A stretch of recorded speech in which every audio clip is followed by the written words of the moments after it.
I've gotten 7 50K bonuses between fighters. My dad was a coach, and he was a really good football coach, American football coach. And how he conducted himself on the sideline, you just have to be loud. I need to be loud because I need people to clearly hear what I'm telling them to do. So I landed in Malaysia. I was in Kuala Lumpur. How old were you? I had just turned 19. I came here to train. Within a month, me and my friend Luke, we basically take over coaching at the gym. We fight Jins Pulver. He's a legend, by the way, in MMA, right?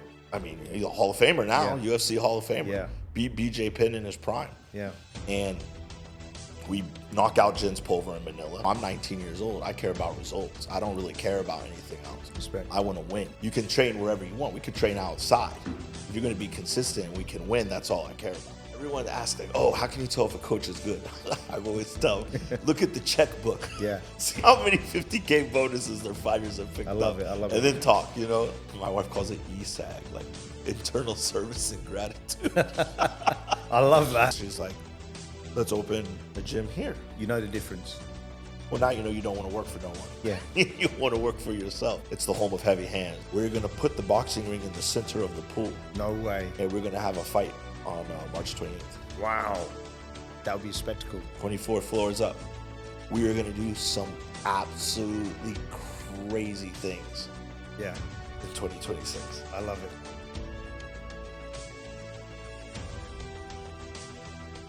Matt, welcome. How are you? I'm great. It's good to see you again. It's great to see you, brother, man. What'd you get up to over Christmas? Training. I think you have a lot of people in Singapore who don't celebrate Christmas, so they're kind of just like, hey, you mind opening the gym even though it's closed? So, unfortunately, not many days off when you're a coach. So no days off, basically. Yeah. Now, before you introduce yourself, I just want to tell you the first time I met you, I didn't meet you, I heard you. I heard you in a boxing arena where there were many people, but your voice just boomed through. Are you well known for that? Yeah, I think it also goes back to my dad was a coach, and he was a really good football coach, American football coach, and how he conducted himself on the sideline. You just have to be loud. You have to yell. You got helmets on.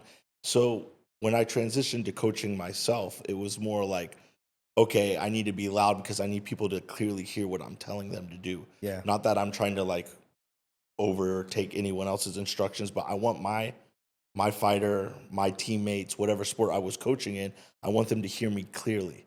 So. No, listen, you bring a lot of positive energy. I love it. I absolutely love it. So look, for the few audience members that may not know you, can you just give a quick intro as to who you are, and then we'll unfold the pages of your background story.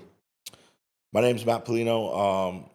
I guess you could say I'm a entrepreneur / MMA coach / hobbyist enthusiast. Coach. I was more coaching for the last 15 years. So growing up, what sport did you fall in love with? Which sport called your name first? Actually, American football was probably my favorite sport growing up. I played it for a very long time. Unfortunately, I lived in Florida, which is the most competitive state for high school football. They always talk about 3. It's California, Texas, and Florida. Where in Florida? I played out of Orlando, okay. But we played pretty much all over mid-Florida, so South Florida as well. And, at any time when we were playing a game in high school, you fast forward 5-6 years, there could have been 3 or 4 of those guys in the NFL. So it was extremely competitive. And football is one of those sports that tape measures a lot. Yeah. So it's I'm 5'9" on a good day. So it's just I'm not 4.4 speed or anything like that. So, I played football all the way into college, but what position? I played outside linebacker, middle linebacker, defensive line. But you weren't as big back then, right? No, I was small. Yeah. And I was small because I've seen pictures of you when you were younger. I had to wrestle. So everyone's and I had an older brother who was a big middle linebacker, and he's just like, man, you got to lift, you got to get big. And I'm just like, man, I'm wrestling 152 next year. I'm not trying to get to 200 pounds and then cut 50 pounds. But, I I think in high school I specialized on the defensive side. I did play a bit of offense as well, but I would say defense was more of my cup of tea a little bit. Yeah. And then you mentioned hockey. What about hockey? So in Florida, like hockey wasn't super popular. It's just, I would imagine it's non-existent, right? well, yeah. To play. The thing is that there was no team in Orlando, so you had to go to Tampa, which is where the Thunder are, or Lightning, excuse me, or South Florida, where the Panthers are, and those are like two good teams right now. But when I was growing up, they weren't very good. And at the TD Waterhouse Center, which is now called the Amway Arena, which is where the Orlando Magic play, they had a semi-pro team called the Orlando Solar Bears. So like we would go to Solar Bear games growing up because it was like the closest hockey thing you could go to. But you know, it was super fun, and like I just liked hockey. I grew up like watching the Mighty Ducks, and Oh, yeah. Who didn't? just like I don't know, it just resonated with me, like the message throughout the movies. And then I was like, I like hockey. I would like to ice skate. And then I got on the ice and like, no, I can't ice skate. not for me, you know. But I still watch hockey. I mean, my gym merch that I'm wearing now is literally a hockey jersey. I love it, man. So yeah, definitely a hockey fan. But What I was curious to ask you, because you've been involved with so many different sports on different levels, is wrestling still the toughest? Because that's what, I'm a huge MMA fan. Not having done any wrestling, it's meant to be the most arduous. I think wrestling it just requires the most consistency. Like in wrestling, unlike boxing, like you can knock someone out with a good punch in boxing. In wrestling, you have to work to pin, or you have to work to get a throw. And there are the occasional, I get a good like head and arm throw, or I get a good lat drop and I'm able to stick a guy. But when you're wrestling another good guy, you're not going to fall into those very often. Yeah. They're almost non-existent. So it's like in college, it's a 7-minute match. Yeah. And then in high school, it's a 6-minute match, but it's an intense 6 minutes. And it's very hard to bring that style of wrestling into like a commercial setting, because generally, if you want to learn wrestling, you want to learn the takedown. Yeah. But you don't know the type of cardio, the type of setups that come with achieving the pace to get that takedown. Yeah. And the average Joe who's coming off his 9-to-5 job, not trying to get into Iowa style wrestling at 6 p.m. with a bunch of kids. So I think wrestling is definitely tough. Boxing is also super tough. Yeah. But yeah, wrestling, especially Greco guys, is a different breed. Yeah, I mean, Randy Couture and Matt Hughes, I remember growing up with watching those guys. I think one of my favorite fights of all time is Matt Hughes against Frank Trigg. Do you remember that? I love that fight. That was fucking crazy, right? So Matt Hughes is probably like my all-time favorite fighter, next to literally Frankie Edgar. Yeah. And, I saw Frankie win in Abu Dhabi. Man, what a legend. I remember you saying that. And I'm like, man, what a good fight to go to. Yeah, like, man. You're catching BJ still kind of in his prime. Yeah. Against Frankie, who is like fighting at his natural weight class, which I think is so overlooked by people when they talk about. That's the thing, because he's smaller the weight that he ended up fighting at, right? Well, I mean, when he was fighting guys, there was no USADA. Yeah. You know what I mean? Like, you watch the Gray Maynard, Frankie Edgar fights. Those are some of, you talk about Matt Hughes, Frank Trigg. Those are right up there, in my opinion. Yeah, 100%. I love Frankie. I think that.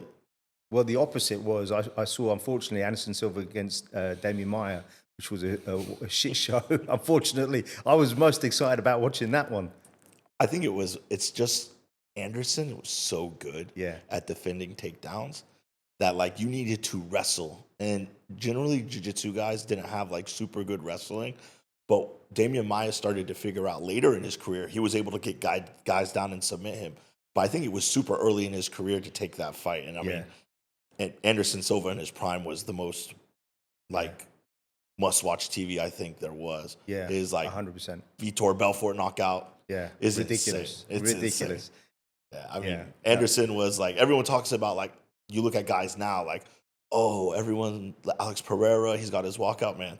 When DMX is ain't no sunshine. And, mate, it was another level. It was on another level. Yeah, so I got tickets when that, because at the time, I think Abu Dhabi, the government owned 10% of the UFC, and I remember thinking this is going to be huge. But it was outdoors, and I always loved watching fights in Caesar's Palace that were outdoors. But the only thing is, it was so sweaty. that no one could grapple, right? Yeah. And I thought, actually, that was going to work for Anderson in that fight. And I was like 3 rows behind Joe Rogan. And I remember thinking, this is amazing. And, you know, it was just, and I already loved the UFC, but I was hooked. What an amazing event. And the thing is, it's so hard to describe the atmosphere of a big fight to someone who's never been to a big fight. Yeah. But you can feel the energy. Yeah. You can it's something that's kind of just indescribable, honestly. It's on a different level. Well, Dana White always talks about this, and I've been to a lot of big boxing matches, but the problem is the big boxing fights, apart from the top 2 fights, normally the undercard's not that great, right? Whereas if you go to a stacked UFC card, you've got 5 hours of fights that are stacked, you know. And there's like that big like transfers between like boxing and MMA, because it's just like people always like give Dana White a bunch of crap, but man, Dana employs so many people. Yeah. He has the PI set up literally all over the world. And then on top of that, if you're fighting on the undercard, you're not making $500 or $2,000. You're getting paid 12 and 12 minimum. Yeah. So Yeah. I mean, like, there's definitely a higher ceiling if you're a high-level professional boxer. But I think for the majority of it, the UFC, obviously, they could pay more, but I think they pay better than what people think. Yeah, 100%. Well, let me tell you, I've met Dana White twice, and I took my family. I only had 2 kids at the time. They were very young, and we were there to watch Weidman against Machida. Another great fight. Another great fight. And we went to a Chinese restaurant in the Bellagio, but they wouldn't let me in because I wasn't dressed, you know, smart. I was in shorts. And Dana White was coming with his family, and Robbie Lawler was with him. And I said, Dana, is there any way you could get me in? And I've flown all the way from Singapore. And he said, let me hook you up. And then we got in, and then he took pictures with us. And he was so gracious with his time. You know what I mean? That's the thing no one really ever talks about. That guy has never not signed an autograph. I mean, Dana is notorious for giving people like locker room checks that you don't even hear about. So, I mean, the one thing I like that Dana says is that the business is like you eat what you kill. Yeah. And I think Simple. that's true. That's like business. You go out there and have a good fight. I mean, it's funny you say that because I was in Vegas during that fight too. So EMOF had their first ever world championships, and I took 6 kids from Malaysia to Vegas as the head coach. Really? And we did it. It was back then they had the International Fight Week where they had like the huge UFC booths, and it was crazy because at that time there were a bunch of different brands because not one company owned the clothing rights for the UFC. Yeah. So you had like Head Rush, like Loads. Hayabusa. Everyone had these booths set up. You know, all the different websites like MMA Warehouse, bjpen.com. Like you just could walk around and meet everyone. And in the middle, they had the EMOF cage. So it was like the Amateur World Championships. But it was a bit crazy because they did the Amateur Championships and there was no shin guards, no whatever. So you had guys going to war. Yeah. And after the first round, they're like, oh, you got to fight again tomorrow. And they're like, man, I'm banged up. I'm banged up, man. It's like old school UFC, right? Oh, man. It was really cool that, like, the UFC was able to partner with all those amateur athletes. And, like, for example, Jose Mariscal, who's in the UFC now, he won that first world championship. Wow. Jose Shorty Torres also won that world championship, who's like a pretty well-known fighter and brave. And, yeah, it was definitely something. And I remember because we were like, after the fights, we were like, oh, let's go watch the UFC. And they're like, where do you want to watch it? I was like, we don't want to go watch it there. Let's just go to a bar. Yeah. So we ended up going to Hooters. What, with the kids? Yeah, I mean, you take 5 or 6 Malaysian kids there, and they're like, "Oh, coach, this is awesome." Yeah, of course. We love Hooters. Well, actually, I took Caden, my son. I think he was 11. How old were you at the time? 11. Yeah, 11. So Tara, he'd finished his PSLE, which in Singapore is like a big thing. And my wife said, "Why don't you take Caden away for the weekend?" And I said, "Oh yeah, cool." And she goes, "Have you booked tickets?" I said, "Yeah." "Where are you going to go? Bali, Phuket?" I said, "We're going to Vegas, baby," for the Conor McGregor Khabib fight. Oh, that's a huge one. It was crazy, and the timing worked out perfectly. And what was crazy was I told him beforehand, listen, I think a ruck's going to kick off in the crowd. I'm half Irish. I love the Irish, but they like a drink. And Connor's probably going to lose, and it's going to kick off. And I said, we need to plan our exit out of the T-Mobile Arena and fast, because within minutes things were being thrown, and it got crazy. He was tiny, so we had to get out of there.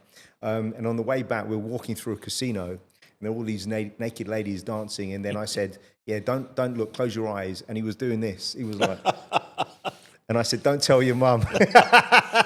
Like any kid would, you know. You know what I mean? Yeah. Can we give a shout out to Skipper Kelp, because we both know him, and he's such an amazing guy. Yeah, Skip's the man. I sent one of my younger pro fighters, Calderwood, there to train, and he was gracious. Oh, did you? Yeah, Calderwood went out there to Vegas. Wow. And Skip was able to set that up, give him some good pointers. And like the one good thing is like if you know Skipper Kelp from like a boxing background, he had a famous left hook. Yeah. And Calderwood's best punch is a left hook. So I thought, that's a sweet marriage right there. Might as well, 100%. get some tips from a guy who really knows what he's doing. Yeah. So I think it was a good experience.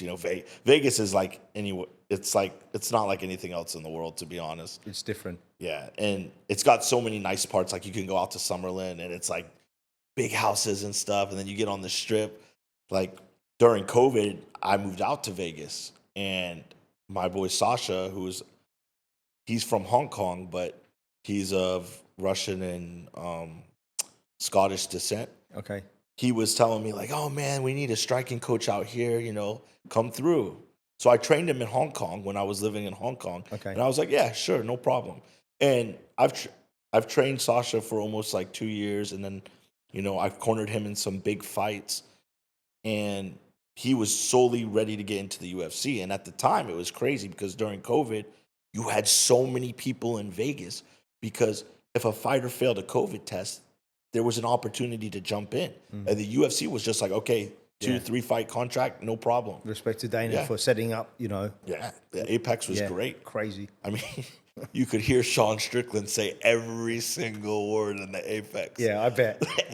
When when he was chatting shit. Every single word in the Apex. How long did you work with him for? Like a year and a half. Solid. But Sasha was like living on the Strip, so we went there, and everyone was getting their checks, and Vegas was just pumping. So I was living in Singapore with my wife at the time, and it's just like here you couldn't move anywhere really. And then I went to Vegas, and I'm like, where's the lockdown? Yeah, it's crazy, right? Everything there is legal. The entire street is like pumping. I'm like, everyone's like, "Oh, you got to wear a mask," and people are just like, screw the mask, like. And you had like the mayor who was like defying the governor. She's like, "I'm not shutting down my casinos." Yeah. So I mean, it was crazy, man. But it was definitely from a coaching standpoint, such a good experience to work with extremely high level athletes. Yeah. Because guys like, I mean, Sean is the one everyone always brings up. Like, "Oh, how is Sean Strickland?" But I worked with a lot of really good fighters. I went to Fight Island, so I did go to Abu Dhabi myself, which was... That would have been cool, right? So... Because they did it on another level. So I went from Syndicate, where I ended up working. We had Roxanne Modafferi and Joanne Calderwood fighting on the card. Okay. So that was the second edition of the Fight Island. And the second edition is when they opened up the Etihad Arena there. So it was the first time they did that. Yeah. But when people went to Fight Island the first time, it was super cool because Abu Dhabi was closed down. Yeah. So the fighters could go anywhere. They could do everything. When I went to Abu Dhabi had already opened up with restrictions. So we were confined to the W Hotel. Yeah. And I was there for like 20 days because... That's a long time. Yeah, we were there for... And like, luckily we brought a PlayStation because there was literally nothing to do. That's in Yas Island, right? Yeah. Crazy.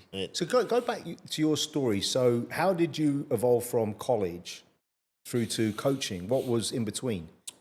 And how did Asia beckon? So basically what ended up happening was my parents divorced when I was very young. Okay. So my mother moved up to Nashville and my dad lived in Orlando. And when I go up to Nashville...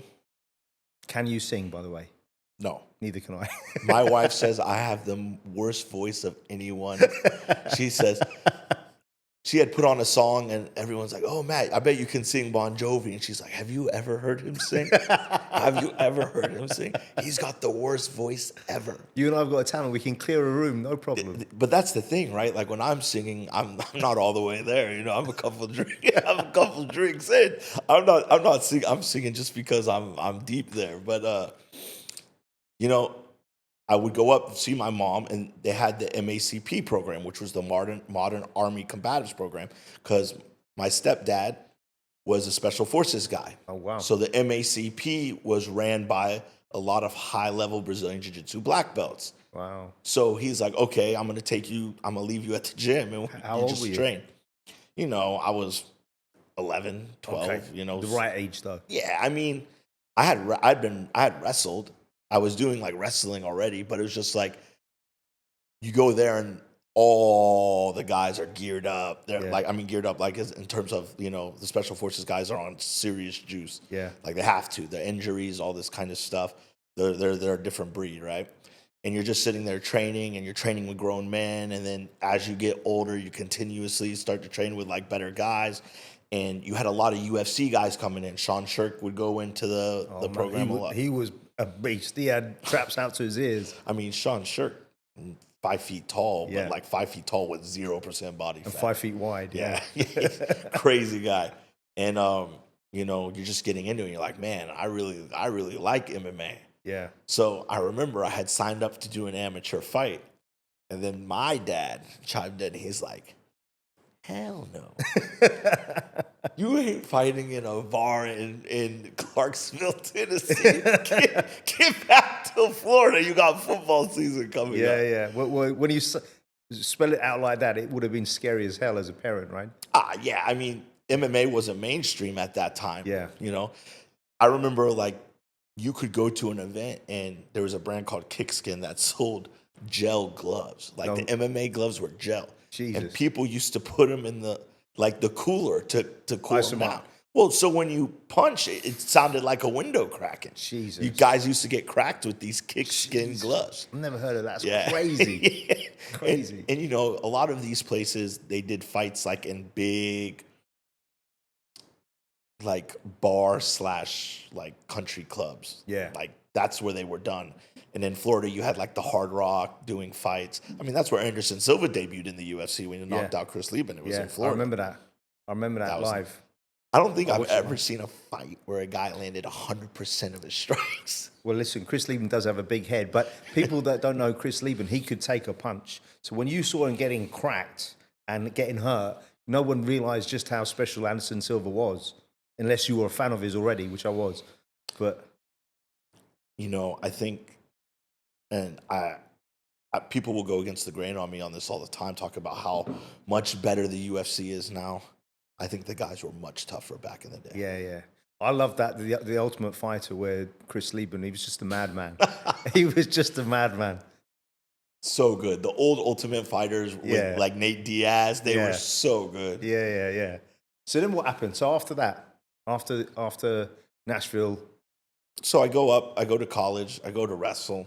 Where did you go to college? So I went to Waldorf before I transferred into Iowa, and then I transferred out of Iowa to go to Kentucky Christian. Well, firstly, tell everyone what Iowa is as a wrestling state, because it's on another level, right? Yeah, so it was crazy, right? I remember going there on my visit during the summer, and Is Pat Miletich out of Iowa? His camp? Miletich camp is there. And I went with my father, and we went on a visit, and I remember getting off the plane, and it was summer, and I was freezing. I'm from Florida. And I was just like, man, it's cold. You know, it's, you know, we're getting into August, you know, right before my senior year. I'm like, man, it's cold. It's like, what? He's like, you sure you want to come up to Iowa? But I mean, it's one of the things where like, it's the same I say as like hockey is in Minnesota. It's one of the bigger sports. And, you know, you're consistently surrounded by community colleges that are really good. You got NAIA schools that are really good. You got, you know, smaller schools. Like people don't realize, you talk about Iowa State.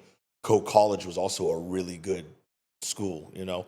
Grandview, very good wrestling school. And that whole farm boy strength, I would imagine it's very real because my dad was a builder. And if you've grown up working on a farm, you're going to have a different type of strength, right? So it was just interesting because, playing in Florida, as a Caucasian kid, you're generally the minority on the football field. I bet. So when you go up there and you're playing and you're up there, you're just like, man, why are these white kids so fast up here? He's like, man, I didn't see this growing up. So it's definitely, yeah, they're strong, they're fast. And you got guys like Cooper DeJean who came from Iowa, who he had a great season with the Philadelphia Eagles. And I played football and wrestled. So when I transferred to KCU, there was a coach taking over named Mike Furry. And Mike Furry was a wide receiver for the Detroit Lions, and he was pretty good receiver. And I wanted to play football under him. Basically, my college credits weren't transferable because they wanted me to finish the season wrestling. So I was like, man, you know what? I'm going to go fight. So I hit up a couple gyms. I had a contact who was like, bro, look to Malaysia and Singapore. 1FC is a promotion that's starting from martial combat. Wow. And there's opportunities out there. So you could go fight. I make contact with a gym called Muay Fit in Malaysia, and they're like, yeah, we can get you a 1FC contract. Cool. So I tell my dad, I was like, yeah, man, I'm going to train. I'm going to coach wrestling. I'm going to coach football at the high school level. And he's like, yeah, okay, bye. I didn't end up coaching that fall semester after summer, and I left. Okay. So I landed in Malaysia. I was in Kuala Lumpur. How old were you? I had just turned 19. Just to put this into context, because most people don't get that, right? Because you probably had no connection with Asia at that point ever. No, yeah. It's a huge thing, right? You're already thinking differently. You're an outlier. You know what the thing was is that I was so used to moving around because I went to Europe a lot growing up for wrestling as well. Like a couple times I went to overseas to wrestle, and I went, south to wrestle. You go all over the U.S. to wrestle. You go all over the place to play football. You go to all these camps, and you're just comfortable like leaving. Yeah. So I was just like, I had not that I didn't have ties, but I wanted to do something that was like meaningful. And the first time I saw like mixed martial arts, I was like, man, I want to do that. Yeah. So when I came to Malaysia, there were guys here who had like 8 or 10 fights at the gym I was at, but the wrestling level was just atrociously low. Yeah. So they're like, man, you're good at wrestling. Can you coach? Yeah. And I was like, really? I was like, man, I came here to like train. Yeah. So within like a month, me and my friend Luke Russo, who's basically given me all my Brazilian Jiu-Jitsu belts. We basically take over coaching at the gym. Wow. So 1FC, when I got there, was going to their third event ever, which is crazy. So it's an inception, man. Yeah. It's their third ever event, which was crazy. And Arnaud LaPont, Peter Davis, and Eric Kelly, they were scheduled to fight on this card. We did the camp for them. We got 3 wins. And Eric Kelly became quite a big star because he's like Filipino. Filipino fight fans are crazy. They're crazy. They love it. That's the thing, right? Like, I didn't realize how crazy it was until I got here. But, like, you beat a Filipino guy, and then on the thing, everyone is calling you, like, dirty names and Tagalog and stuff. It's crazy, man. And for the 5th 1FC event, they went to Manila for the first time. So 1FC only went to Aranada Coliseum once. And basically they were like, okay, Eric Kelly, you need to fight. And then after this fight, you'll get the inaugural belt for 1FC because they hadn't done a championship yet. So we pulled Jens Pulver. Oh, no. So we fight Jens Pulver. He's a legend, by the way, in MMA, right? I mean, he's a Hall of Famer now, UFC Hall of Famer. Yeah. Beat BJ Penn in his prime. Yeah. And we knock out Jens Pulver in Manila. But, crazy. If you don't know the history behind the Stadium Aranada Coliseum, it's where Muhammad Ali fought. Yeah. And that stadium just goes straight up. Really? It's so loud. It goes straight up. And it was also really cool because, that was the Thriller in Manila, was it? Wow. Yep. I'm this 19-year-old kid. I'm taking this guy to fight Jens Pulver. And then on that same card, Andre Arlovsky is fighting Tim Sylvia. Jesus, who won that fight? So Arlovsky, I didn't know that. man, I didn't even want to go over this, but so ONE FC used to allow soccer kicks. Oh, But shit. But basically, what the rule was when they first started, the ref had to say open until you could kick the guy. So you couldn't knock a guy down and kick him. You had to wait for the ref to say open. Yeah. And Yuji Shimada, God bless his soul, is so slow. Yeah, oh God. Arlovsky hit Tim Sylvia, dropped him, and nuked him with the soccer kick. I was going to say, there was no way it was Tim Sylvia. He didn't know what a soccer kick probably was. But it was amazing. It was a great knockout. They called it a disqualification. Really? Because he didn't wait for the open call. Arlovsky was, do you see that street rule that he was in? It's man. ridiculous. But my mom loves Andre Arlovsky, so she was like, can you get an autograph? Oh, man. Those two, I mean, actually one of my favorite fights was when Randy Couture fought Sylvia. And he opened, I think it was an inside leg kick, and he cracked him with a big right. Do you remember? And Sylvia went down, I thought, wow. Because Randy was coming back. Yeah. Like, Dana was like, Randy, we need you back, you know? And I remember I watched that fight, and when he cracked him, it was loud. It was very loud when he hit the ground. And it was perfectly timed, right? He'd set that up beautifully. And it was, yeah. That was crazy. So after that, then what happened? So the gym I was at was called Muay Fit, ended up expanding a second branch. And I jumped ship to the other branch, which didn't have the pro fighters at it. Head to head, the main guys and the guy who opened this branch were kind of like, the head guys didn't want the fighters training with me. They wanted them to stay there just because it made the gym look better. But for me, you know, I'm 19 years old. I care about results. I don't really care about anything else. Respect. I want to win. Yeah. You can train wherever you want. We could train outside. If you're going to be consistent and we can win, that's all I care about. Love it. That was my mindset, especially when I was young. Like, I would go to war with people over stupid stuff all the time, but I wanted to win. I love it. And I ended up getting a bunch of amateurs. And two of the amateurs, Keanu and Gianni, they're brothers. Gianni's probably my best friend. And, you know, Gianni got his opportunity to fight in ONE FC in Singapore. And they gave him a shot on like 2 or 3 weeks' notice. He won by soccer kick knockout. Jesus. So then after that, it was just like, okay, we're on the board, right? You know, the gym's kicking, we're doing good. We're on the board already. So I didn't even need that other gym.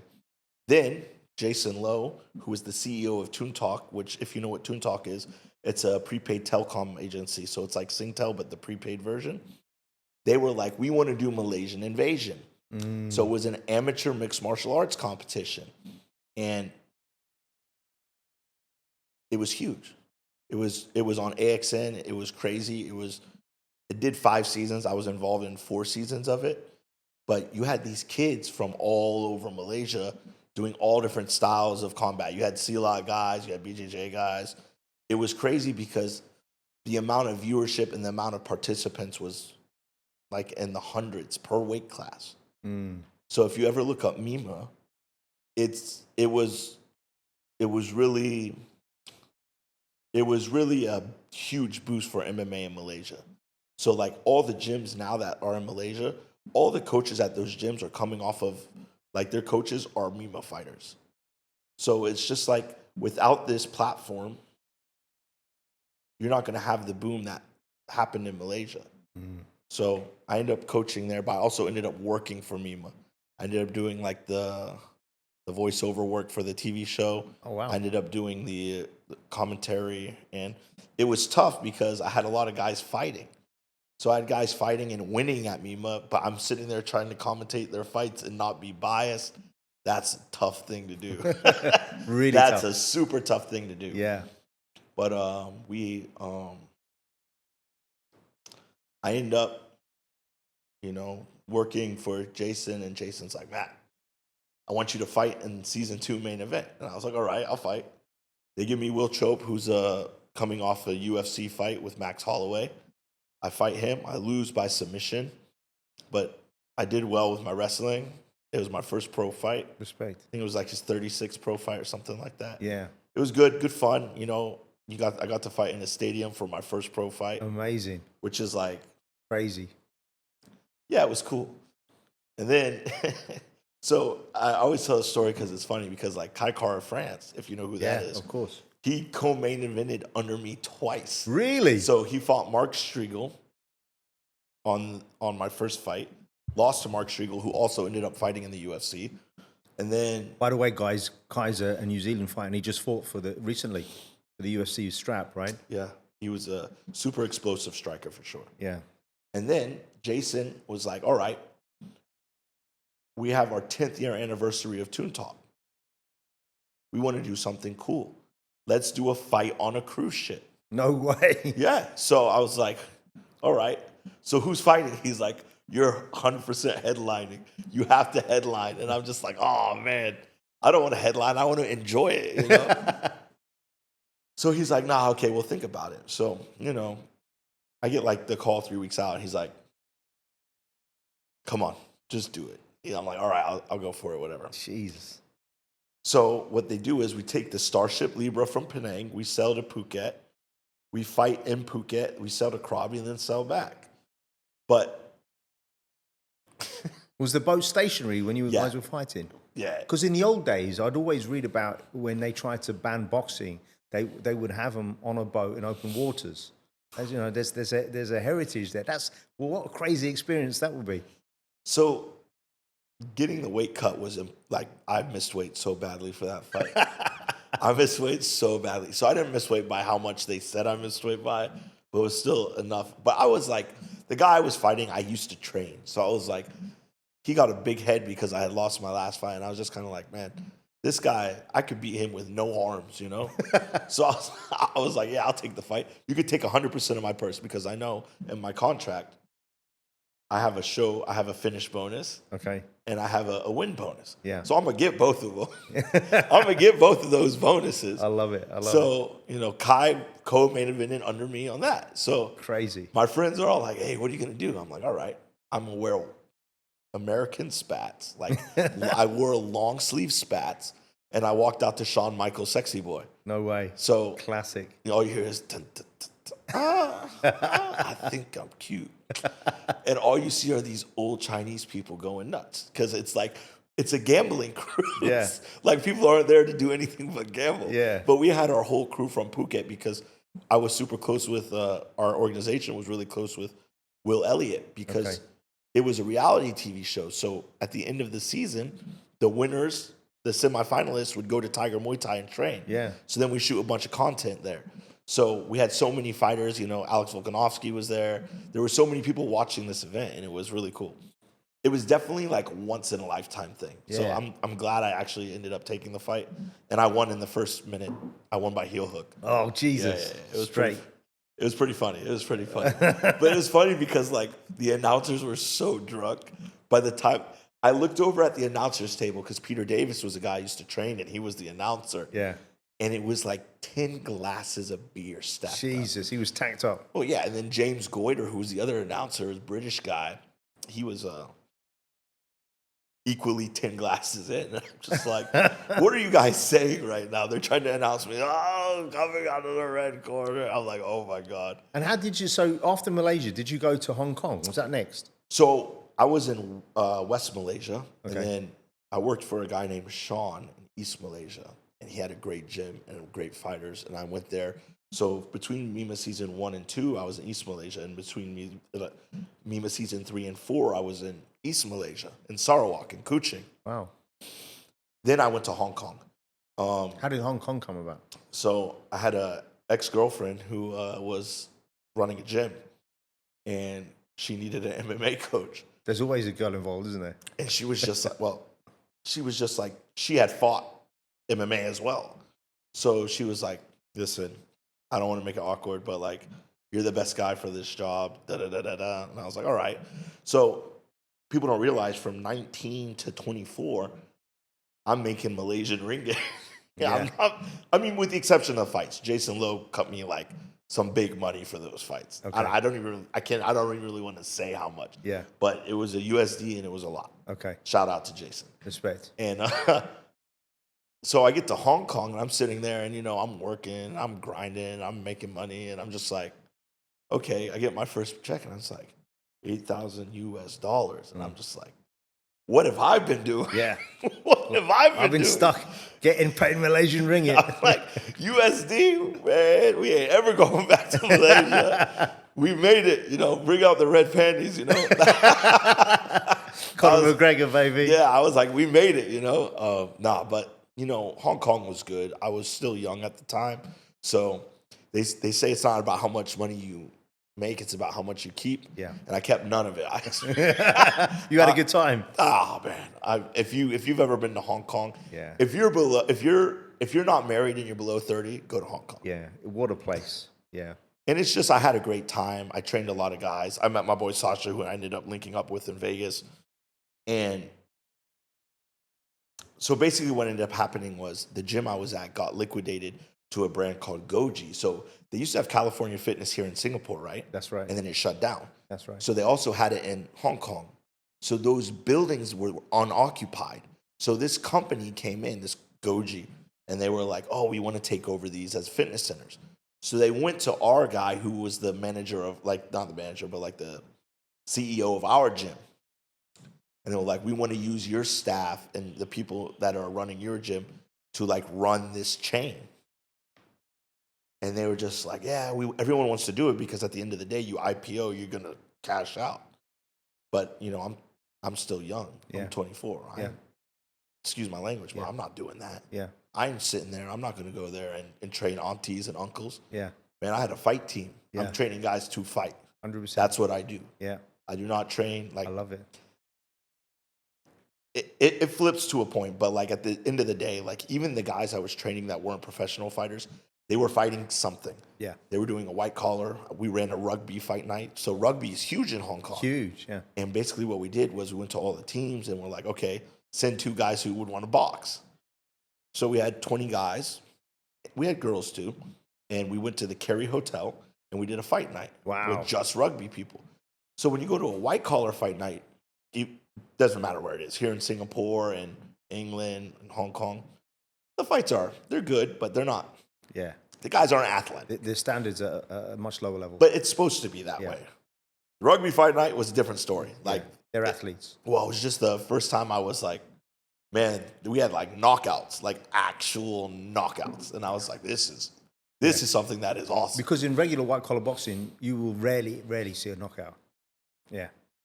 I mean, these guys were getting knocked out with 16-ounce gloves and headgear. But if you've ever seen a lot of the rugby guys in Hong Kong that are coming from South Africa and stuff, They're beasts. they play high level rugby and now they're just sitting there, they're coaching and they're big. You're talking 6'5", front linemen and stuff. Yeah. They're huge. Yeah. So we had a couple knockouts and it ended up being really fun. And basically what happened was when my gym got consolidated, I didn't want to be a part of that. I did not want to go commercial. I told everyone, I was like, you guys go do that, keep this separate. It worked for a while and then it ended up getting consolidated, which was great for me because I ended up knowing I was going to leave and I saved a lot of money before I left.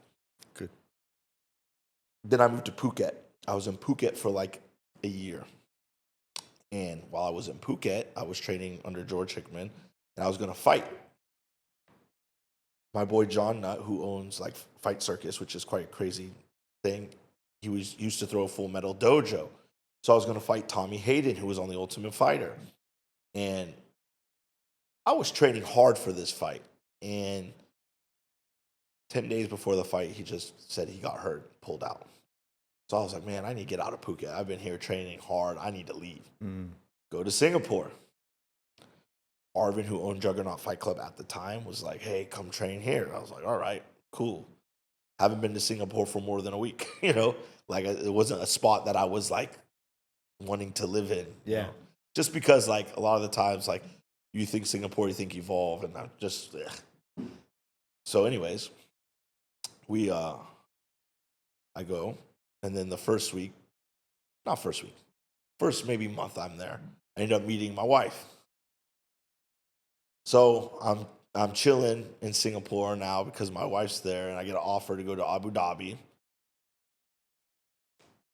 I look over the offer, it was good money, and I was just like, man, I don't really want to do that, Not really my thing. So then basically what ends up happening, I'm like 2018, 2019. Spent like 6 months in Singapore just kind of hanging out. You know, when guys needed help, I would help them. But then COVID hits.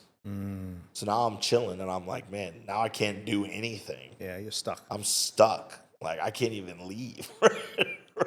I couldn't even leave, man. And I was just like, what am I going to do? So my boy hits me up and was like, his fiance at the time had left. He's like, man, just come chill. And I was like, all right, I'll go to Vegas.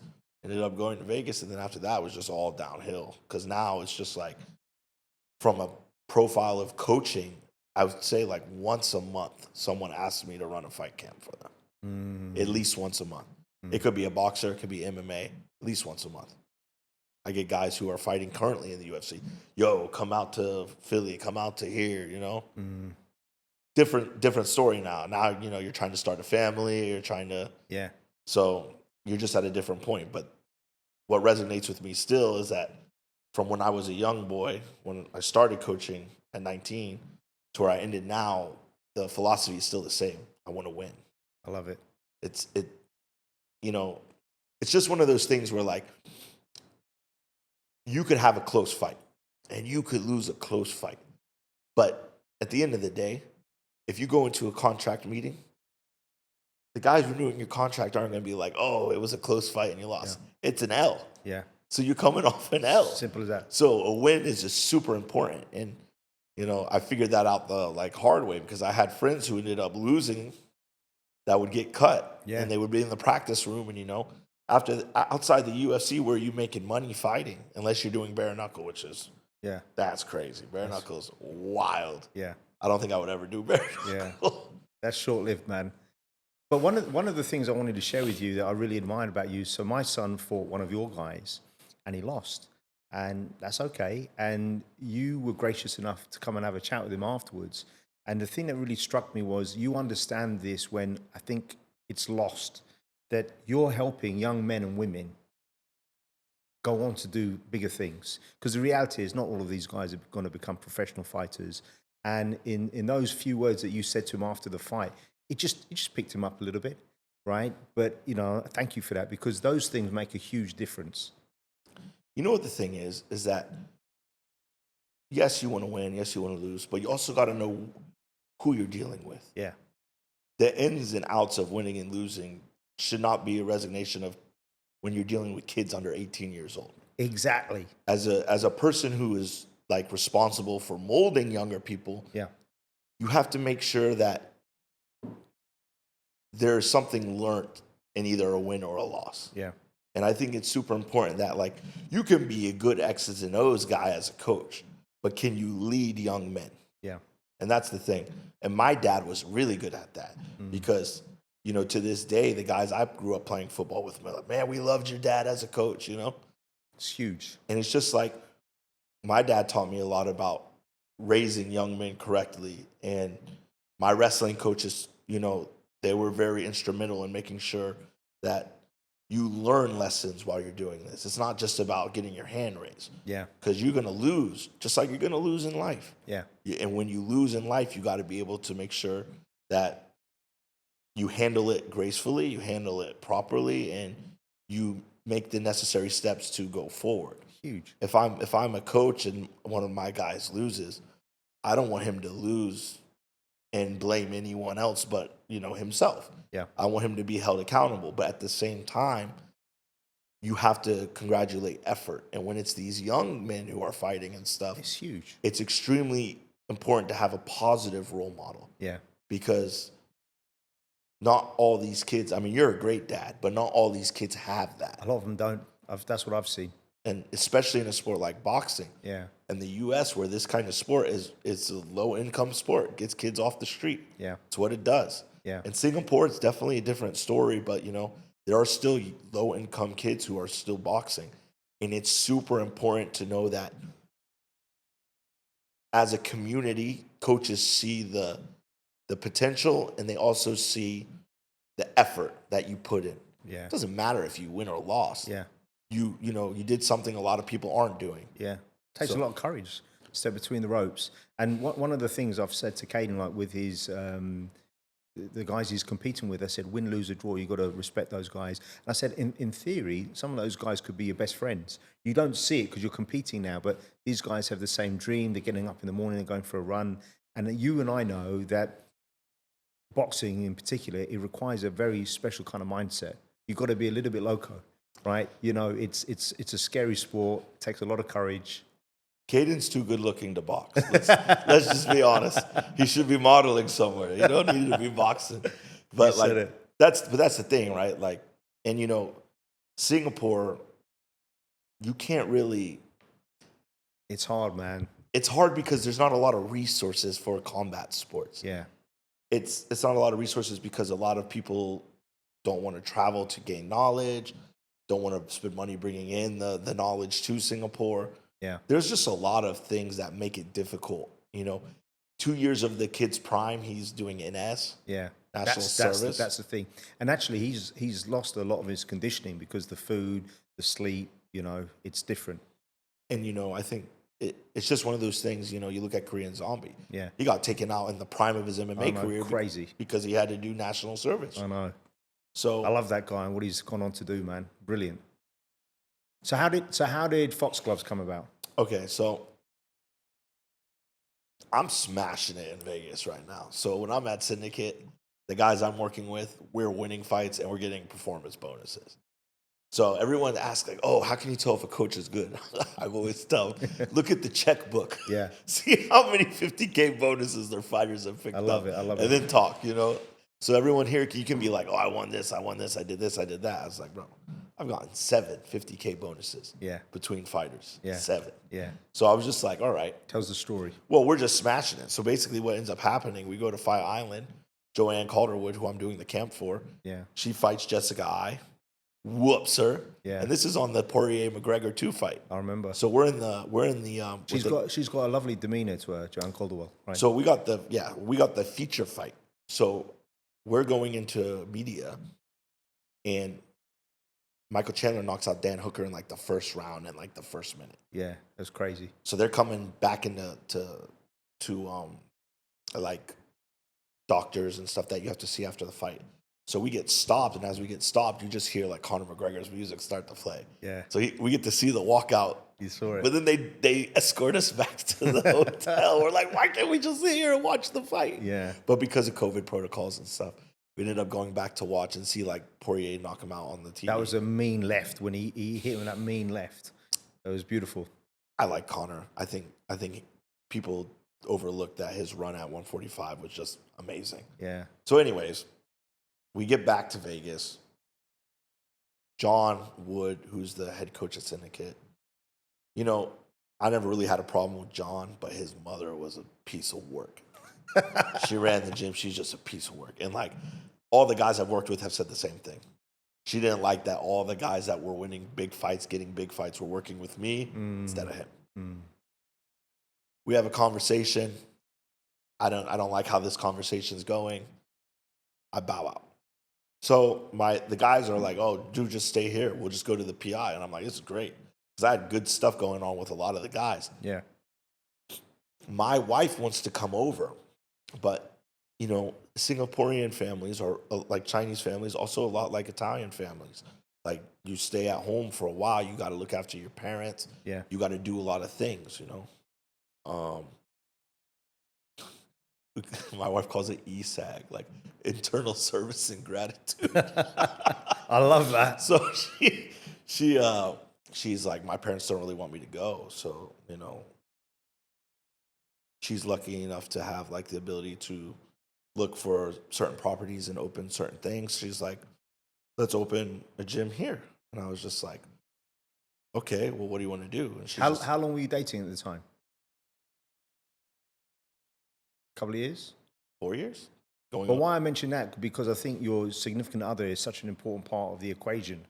If you marry the wrong person, forget about it. Well, it was really just easy because it was funny because I'll go to a quick story before I continue. I saw my wife went to Penn State. So I'm an Iowa guy. Okay. So screw Penn State. Screw Penn State. So, but anyway, she's walking around the gym and she has a like RBF like a mother. Like she got the most unapproachable face ever. So I'm like, I asked my friend, I was like, who's that? He's like, oh, it's this girl. You know, she gave me the name. I was like, all right. So I go on Facebook and I get a suggested friend, and I'm like, oh, there she is. I'm like, let me slide in the DMs because like I didn't want to talk to her. I didn't know if she even spoke English, to be honest. She's just so unapproachable. So basically we end up talking, and then, you know, at the time, it was funny because I'm a habitual sleeper. I can fall asleep anywhere. It's my superpower. Nice. And she was like, oh, let's go out one night to see a DJ somewhere. And I was like, all right, it was a long day of training guys, whatever. And, you know, I get ready and I fall asleep on the couch. And then I wake up, it's like 2 a.m. and I'm just blocked everywhere. I can't contact her anywhere. Shit. But then I remember she gave me like her email address. Yeah. So I sent her an email. And then it was funny because like 6 months after that, she's like, you literally can sleep anywhere. So it was like, it's funny how we kind of like came together. But my wife has like 35 fights. She can throw hands, right? Yeah. So she got runner-up at the National Collegiate Boxing Association twice. And yeah, she's big southpaw, you know. I think she understands like the weight cutting and everything. So it was a really easy like transition to go from like, okay, you want to like just coach to like ownership. Yeah. Which is kind of where you want, because now How old were you at the time? 29. Yeah. Like right, 10. good age. You know the difference. Well, now you know you don't want to work for no one. Yeah. You want to work for yourself. Yeah. So that's what it was coming off at Vegas, because, you know, in Vegas I have, you know, you're clocking in 10, 15K a month. Yeah. Doing stuff for people, and then, you know, one guy has a problem with how you're coaching and winning, and then you're just like, you're in trouble. Now you're not making nothing. So it's just kind of like, at that point, you don't want to work for no one. Yeah. But I'll work, you know, I'll help my wife out, you know.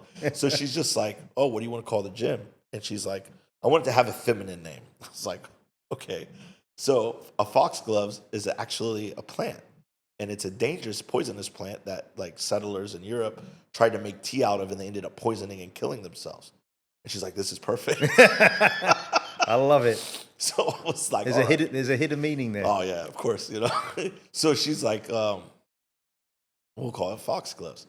But now like all the merch has a fox on it. So I love it. So now it's just like, it's kind of taken on its own meaning. But, you know, initially it's just kind of like a hobbyist thing. I just help her, you know, run what she wants to do. She pretty much runs it on her own, and I help. And then I, you know, when pro guys come in or need help, I do most of the groundwork for her, you know. Yeah. And then it's just like, it was like a hobby thing that just kind of blew up in our face a little bit. Now it's just like, It was organic. You know what the thing is? I think it came down to the fact that it's not a normal place. When you walk in, there's a comfy couch. Yeah. There's fight pictures everywhere. It's a real gym. Yeah, I mean it's not cookie cutter stuff, and it's just like, it's old school. If you've been to a gym in the US or the UK, it's old school. It just gives it, and you know, now with the expansion, it's just like, it's a good place for kids to get out away from doing stupid stuff. Yeah. So instead of going to, you know, boat key and drinking on a Friday night, come to the gym, hang out, watch fights, play whatever, play PlayStation. We got a PS5 set up now with a huge TV. Love it. On the other side. Yeah. Just like, you know, my coach growing up, my wrestling coach was really good at like being like, hey, come in, like have a conversation, let's watch wrestling, let's watch whatever, you know, get off the street. You know, don't do stupid stuff. Now, Singapore doesn't have any dangerous streets. No, but you could throw away potential. Yeah, 100%. And that gets lost, right? And I think there's a lot of guys that don't work out. I mean, fortunately now, this generation, people are exercising. They're spending less time in the pub. But you've created a real culture, because you've got a real hit squad of people, young guys coming through, boys and girls. I mean, yeah, you know, like just recently we had a girl, ONE FC fighter, who ended up wanting to do her camp over at the gym. And she's got 13 fights with ONE FC. So, like, it's a big opportunity for her. And for her to, like, do her MMA camp at a predominantly boxing gym kind of just shows you the level of striking. So for you, how did boxing become, because you do many different things, but boxing's become the thing. When did you fall in love with boxing?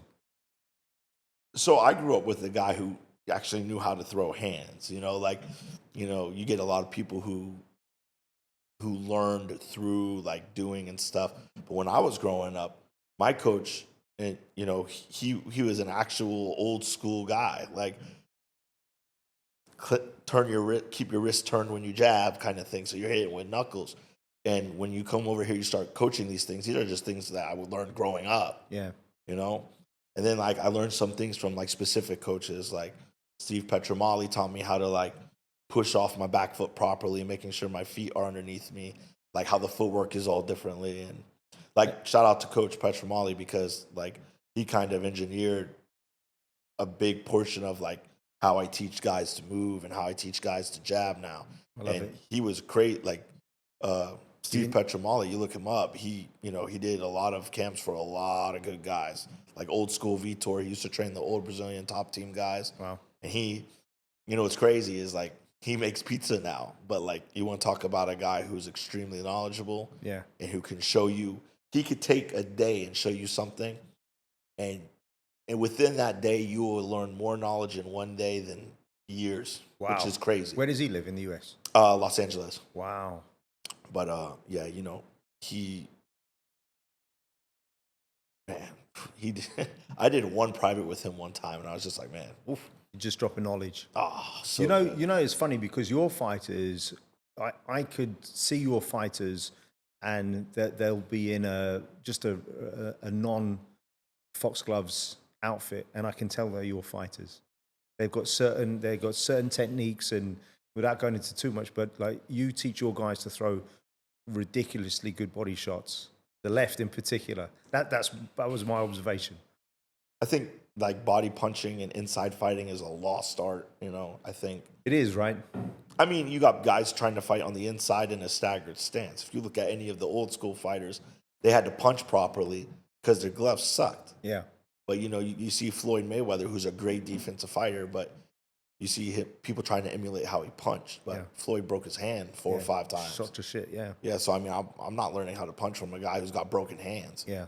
You know what I mean? So I think on the inside, you look at how Roberto Duran fought. You look at, Pernell Whitaker, how he fought. Yeah. Sweet Pea. Oh, man. I think my favorite fighter of all time, Marvin Hagler. Yeah. Shit, I was going to wear my Marvin Hagler shirt today for you. That would have been amazing. Oh, yeah, man. I mean, Marvin Hagler. He was beautiful to watch. I loved everything about him. I loved how vicious he was. He was like, if he walked into I'd just love to sit down with him like in his prime. He was a bad boy, man. I remember listening to an interview, him doing an interview, and he was saying, man, my coach said I got everything going wrong for me. I hit hard, I'm black, and I'm southpaw. I remember that. No one wants to fight me. Yeah, because no one did, right? Yeah, I mean, there was no one. So when he beat Alan Minter in the UK, I watched that, but I was reading about afterwards and saw interviews how they said the crowd was so racist they were throwing chairs. Imagine you've just become world champion, and that was the reaction. He should have been celebrated. It's insane, but it's crazy because you look at all the top 4, like the 4 horsemen they call them. Yeah. And there are also guys in that 4 horsemen, like Wilfred Benitez, who won the world title at 19 years old. He was the baby when he won. Puerto Rican kid. Yeah. I mean, he was phenomenal. He also gets kind of lost in the juice a bit. Yeah. But like everyone talks about like Hagler Hearns and all this and how good Sugar Ray Leonard is. But out of all those fights, the best win out of all of them was Roberto Duran. Yeah. Because he took Sugar Ray Leonard's O. Yeah. Yeah, he did. So he took his O at his best weight class. Yeah. So. But But it was funny because that is a good look into, because what happened was he went off the rails. 6 months later, they fought in Montreal, and then Ray Leonard just, I'm gonna stick a move. I'm gonna run, stick a move. Oh, man. I just, if you just put on the old school boxing fights, you just see how much more of a fight it is. Yeah. Like it's more of a fight. It's a tear up, right? Yeah. That's what we call it back in the UK. It's good. It's a good fight. And, I think people started like Floyd has kind of put the blueprint of like great positioning, great defense, which he was immaculate at, and like trying to sell the fight how it is. And you got guys like Shakur Stevenson who also kind of emulate that same style. But you're not excited to watch them. It's not a fight. Do you know what I mean? I mean, people give Canelo a lot of crap, but man, Canelo goes forward. He can bang. He goes forward. So give me your top 3 favorite boxers and MMA guys of all time. Just to enjoy watching, not necessarily the best, but the ones that you loved. Okay, Hector Camacho for boxing. Wow. I went to school with his son, R.I.P. To Hector. Yeah. Crazy guy, but great fighter. Yeah. Tough. Probably Roberto Duran and then Marvin Hagler. Yeah. I think like those 3, you know. Yeah. I like Julio Cesar Chavez as well, but I think like for the four horsemen, Duran was a lot smaller naturally. Lightweight. Yeah. You know. It's just like you can't hate any of those guys. No, like it's impossible. I think like what I kind of take from each guy, I would say, in respects, like I learned stuff from Hector's old coach because he was always in town. Yeah. So it was like, okay. I also like Miguel Cotto a lot. Yeah. I think he had a really slick style, Miguel Cotto. Yeah. A very underrated fighter who got screwed over by Margarito with the loaded wraps. Yeah. I mean, fucked. The amount of damage that does to your career. Yeah, crazy. That's crazy. I mean, I don't even know how that got sanctioned. I mean, how did they not check when they were doing the wraps? How did he not get suspended for life? The fact that they did a rematch is insane. But you know, you could mix all of them. I love Tommy Hearns as well, but Hagler I think was. Everyone says Sugar Ray Leonard was the best. I think Hagler was the best. I think Sugar Ray Leonard's probably behind Hagler. I think Roberto Duran probably is in last place, but Roberto Duran has the best win. Yeah, in my opinion. That's great. I love that. And then MMA? Oh, man.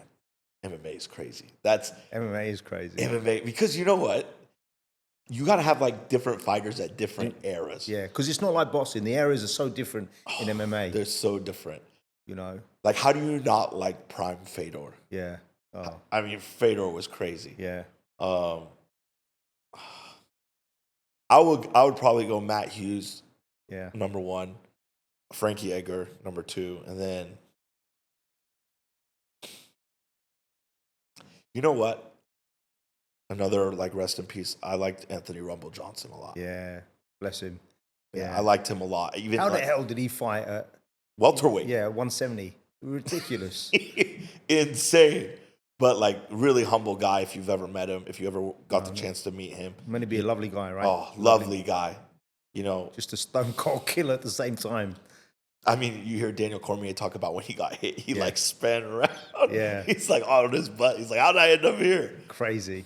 Yeah, but. So if you could open Foxgloves in any location in the world, where would it be? Take away family and whatnot, just where would it be? There's 2 answers to this. Are you trying to make money or are you trying to build fighters? Both. Ooh, that's a good question. If I'm trying to make money, I'm going to some metropolitan city area. I'm going to New York City. I'm going to Hong Kong. Going to London.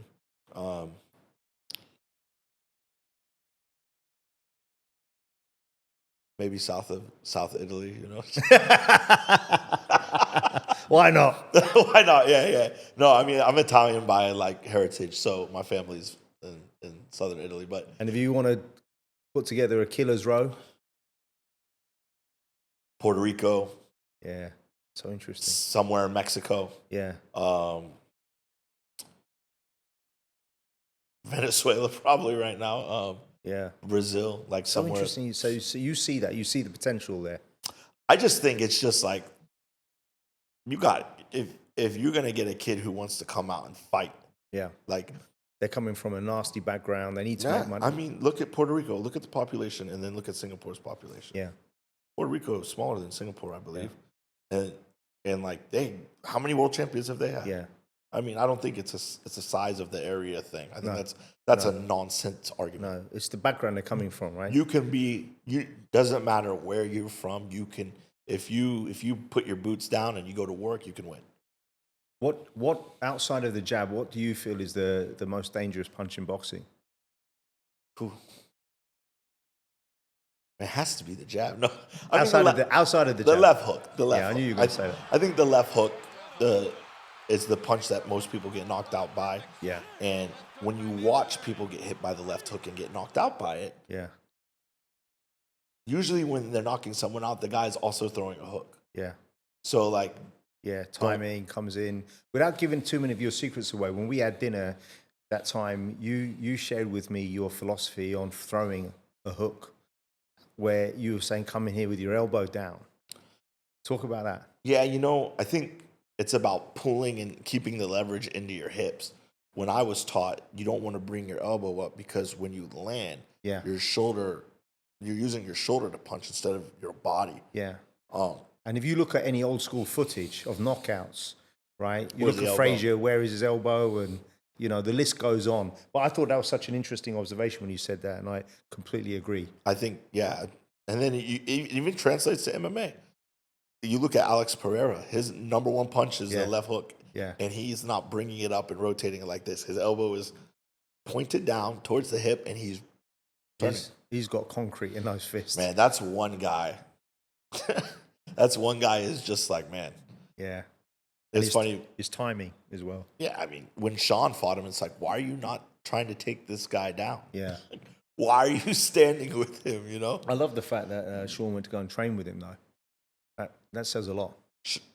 People give Sean a lot of crap about what he says and how he acts. And yeah, he does a lot of dumb stuff. But at the same time, as corny as it sounds, he's definitely a martial artist. Yeah. He would hate that you called him that. Yeah. But he will go out and work with the best guys he can and Yeah. get the best work in that he can. That's what I loved about GSP, by the way, where he went all his different training camps. Do you know what I mean? I think, you know what? I think there's this big cloud of people saying you got to be loyal to your coach. And what I disagree with is a lot of times you have coaches who are not loyal to their fighters. And what I mean by that is the coaches aren't putting the resources to put the fighter forward. And it's a disservice to the fighter. 100%. Yeah. So you have to be selfish at that point. If you're looking out for yourself as a fighter, you need to go out and get the best you can. Yeah. So like if I was to train anyone and they felt like they needed more, they needed to go somewhere else to get more, I would never feel an ounce of jealousy.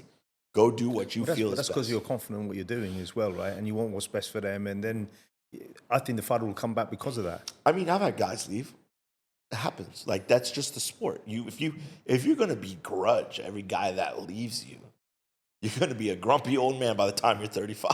You're in the wrong business. Yeah. Talk to me about your journey taking some of these young guys and then making them pro, because again, this is quite new in Singapore, right?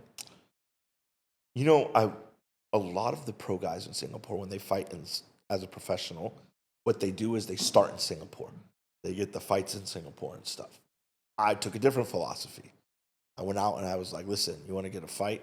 You're going to start with, I told Hamad, he's probably the front runner for my guy. He's like my guy. I trained him when he was 14, He's come up with you. How old is he now? He's 19. But he did NS. He's ORDing in May. Super proud of him for going through, he's got a diploma. Nice. Whatever he wants to do. And by the way, you advocate studying. Another big message and story is that you tell your guys, put the work in inside the ring and outside the ring. 100%. I tell people the chances of you becoming an actual prize fighter is very small. And when I say that, it's because no one is a prize fighter here in Singapore. Yeah. And people are like, what do you mean? Yeah. Can you name one fighter here in this country who makes their entire living from fighting? No. Non-existent. No. Non-existent. Just doesn't exist. That's what a prize fighter is. Yeah. So, of course, you got help outside and whatever, but, I tell them, my regret for my career was I stopped fighting way too early. Yeah.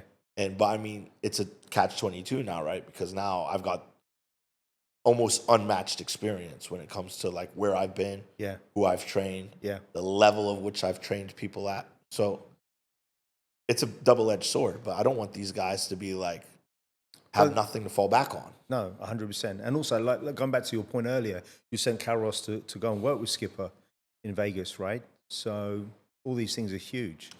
What's next for the business then? What are you envisaging? You know what? For the longest time, we've had so many people can we open a Foxgloves? Can we partner up? Can we do this? And, you know, my wife has been super like, we don't want to lose the essence of what it is. Yeah. It's the home of heavy hands, right? You don't want to lose that essence into like breaking out and having all these different gyms, and then I got to hire a bunch of amateurs to coach. That's where things get lost. Well, it's that, and it's just like there are great amateur fighters in Singapore. Yeah. The contrary point is nowhere else that I've been to, especially in the U.S., are people going to pay to get coached by an amateur fighter. Yeah. Just doesn't happen, No. you know? People are going to be like, what? Yeah. You know, like you can hold pads and stuff, but like running classes, Yeah. you look at all the coaches in the U.S. Yeah. and even in the U.K., they're all old guys and they do it for fun, but Yeah. you don't have the amateurs taking over. Yeah. Like you got those bricklayers and stuff in the U.K. They go to those amateur clubs as volunteers. Yeah. A lot of times they don't even get paid. True. So, you know, so we're like, okay, business-wise, maybe Hong Kong is next, but we also, you know, just expanded, and, you know, if we have the ability to expand where we're at again in the future and open more towards MMA, we would love to do that, because I feel like MMA is almost dead in Singapore. Yeah, it's weird, isn't it? It's just, There's a bigger boxing scene here. you know feel what? it? Yeah. ONE FC, when they left and packed up their bags and went to Bangkok, MMA pretty much died here. Yeah. And it's a shame because, like, it's a big fighting region. Like, the fact that there's no MMA shows Yeah. is a bit, like, it's just a weird thing that you have to, like, look for a pro MMA fight. And when you look for one, there's very limited options. Yeah. True. So if we're able to expand the business to a point where we have a building that has a high ceiling that I can put a cage in, that's like a 30-foot cage, Wow. like how they do the Apex. Yeah. If I can do the Apex here in Singapore while putting together, you know, a fitness area and then just work the business around that, that would be fantastic. Wow. Just for the fact that we are going to do some absolutely crazy things Yeah. in 2026. I love it. We I are love doing it. some, like, so we do I don't know if you followed our page, but we do a lot of Of course. like in-house stuff for Yeah.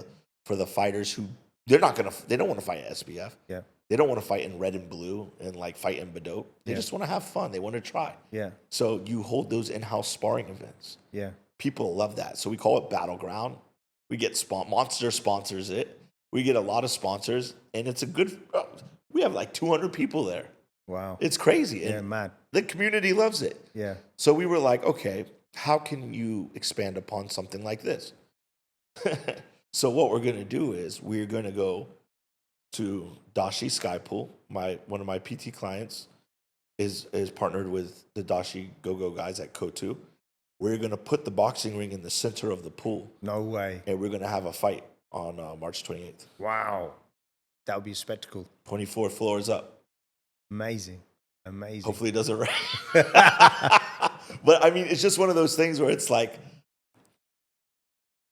we've done every single one of them in-house. Yeah. We're like, let's have some fun. Have some fun. See, Let's, see where it go- I mean, it takes you. who has put a boxing ring in a pool? Yeah. I So- love it. So now it's just like, my boy Jason was like, let's do an MMA fight on a cage, a cruise ship. And I'm like, man, that's crazy, but that actually worked. And like, you hear Kai Kara France, people literally ask him in a lot of his interviews, did you fight on a cruise ship once? Yeah. And he tells the story. So it's just kind of like, why not? You know, why not have like the MTV Spring Break vibe with fights? I love it. I love it. You ever seen Lionheart, Of course. where John Claude Van Damme's Yeah. fighting the guy in Yeah, the pool? I love it. That's I love it. I remember when he threw that kick, he slipped on the floor. That film was called AWOL in England. Oh, and, wow. And it was called Lionheart, and it was called it won't make sense. Absent Without Leave. It's just, but yeah, I love Van Damme growing up. It's huge. Oh. But you know what, Matt, you're a great champion for young people, and you know I'm really glad that we're in contact because I just think you're doing amazing things, man. Kudos to you. Thank you. And I think you're also doing amazing things. You know, I think children are also a huge reflection of like their fathers. So your son's doing great things. So I think that's just a direct reflection of yourself. Thank you, man. We sparred the other day, and I said to him, I thought you loved me. Before I even moved one step, he hit me like 5 times. I said, what the f-? I could resonate with that so much because... You're getting old, Dad. That's what he said. Oh, man. I can't even spar my wife. It goes from playful to not playful in 20 seconds. Really? But the thing is that like River spars how she fights. Okay. So she'll go hard and she hits hard. And it's just like guys in the gym are like, okay. You get all the white collar guys who come to sparring and like River just unloads on them, man. Jesus. She unloads on him. And it's just like, I'm not going to let you hit me like that. Like I'm gonna jab you back. And then when I start hitting her, she just has that red. Yeah. She's just like, it's like, oh no. It's the half tie, you know? She's like, let's go. I'm just like, let's not go. Let's end the round, please, you know? I absolutely love it. Well, Matt, thank you. I appreciate your time today, man. For sure. All right, brother. Cheers. Cheers.